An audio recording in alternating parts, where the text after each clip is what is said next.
In the name of the most merciful, for whom these words are said, we recount the noble Seerah of his Prophet Mohammed. Assalamu alaikum warahmatullahi wabarakatuh everybody, and welcome back to Seerah with Salaah, where we continue our journey towards understanding the life of our beloved Prophet Muhammad sallallahu alaihi wasallam. So let's proceed with chapter 25, Treaty Broken. The Treaty of Hudaybiyah might seem a little unfair to the Muslims, but in fact it was the other way around. The treaty meant that there would be no fighting between the Meccans and the Muslims, which meant that there was peace. And because of the peace, Muhammad ﷺ was able to focus on delivering the message of Islam around the whole of Arabia. In just a few years, the number of Muslims increased to over 8,000. In another part of Arabia, there was a tribe by the name Khuzaa, decided to accept Islam because they knew that the Quraysh would not hurt them for 10 years because of the treaty. Another tribe by the name Banu Bakr decided to join the Quraysh.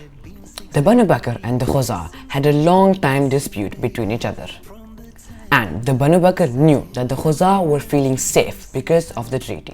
So the Banu Bakr asked the Quraysh to break the rules of the treaty so that they could attack on the Khuzaa tribe. There was then a horrible attack on the Khuzaa. The Khuzaa immediately sent a few messengers to Muhammad ﷺ to tell him that the treaty had been broken. Muhammad ﷺ became very sad after hearing this news. He said that the Muslims should march towards Mecca. A few messages were delivered to other Muslim tribes to leave Medina and march towards Mecca to face the Quraysh for breaking the treaty. The Muslims totaled up to about 10,000. As the sun was setting, the Muslims settled down on their way to Mecca to take some rest. Muhammad ﷺ ordered the Muslims to set up a few campfires. On the other hand, when the Quraysh knew about the treaty being broken, they then started to worry that the Muslims might attack back on them. So then, the Quraysh sent Abu Sufyan to try and make an agreement with the Muslims. When he reached their campsite, he was astonished when he saw the number of Muslims Muhammad ﷺ had achieved in only 8 years. He also saw the Muslims in prayer glorifying Allah's name every time they prostrated, saying Allahu Akbar. This affected Abu Sufyan's heart a lot. So that night, Abu Sufyan also accepted Islam. Muhammad ﷺ told Abu Sufyan that they were not here to attack on the Meccans, but they would attack if the Meccans attacked on them first. Every Meccan who dropped their sword would be safe. Every Meccan who took a sanctuary or a protection in their home or at the Kaaba or at Abu Sufyan's house would be safe. Abu Sufyan was satisfied because he knew that Muhammad ﷺ never lied.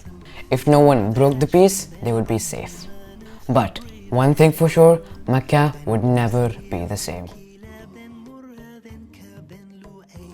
So that was chapter 25 of Seerah with Salaah. I hope you enjoyed it, and I'll see you soon inshallah. Assalamu alaikum warahmatullahi wabarakatuh. For it leads to Ibrahim through Ismail, his progeny. So his light was passed from noble loins through wombs so chaste and pure. Once it came into the world, it would abide forever.